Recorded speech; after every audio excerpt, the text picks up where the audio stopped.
Let's go back in time to 1948. After the war, America was booming. The people wanted to settle down and live a comfortable life. They started expanding out into the woods, building new houses and communities. The only thing standing in the way of that for the people of Idaho was beavers. These beavers were cutting down trees, flooding roads, and damaging the town. And the town had to do something. For a while, the solution was to capture the beavers and transport them via car or mule to a new territory.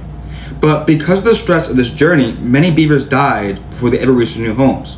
People were outraged. So the town in Idaho decided relocation to Chamberlain Basin, which was somewhere 100 miles away from the town, was the answer. In the middle of the town in Chamberlain Basin is a rugged terrain of Frank Church River of no return wilderness. Planes couldn't land, trucks couldn't drive, and they couldn't find anyone dumb or crazy enough to hike up by foot while carrying dozens of beavers. Then came along Elmo. No, not this Elmo. This Elmo.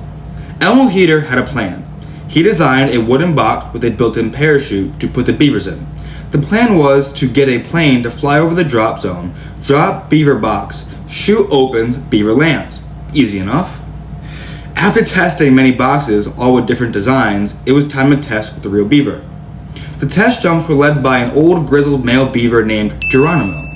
Elmo wrote, "One old male beaver whom we fondly named Geronimo dropped again and again on the flying field. Each time he scrambled out the box. Someone was on hand to pick him up. Poor fellow."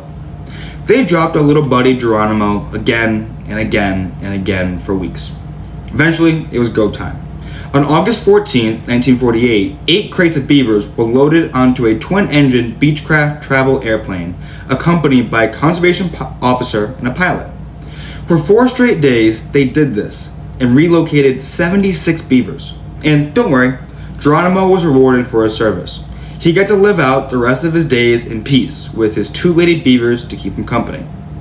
Sometimes the obvious infrastructure or easy answer doesn't exist, and the right thing to do isn't always the most logical.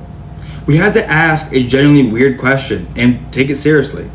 Often the answers to our problems lay in the middle of absolute absurdity and completely rational.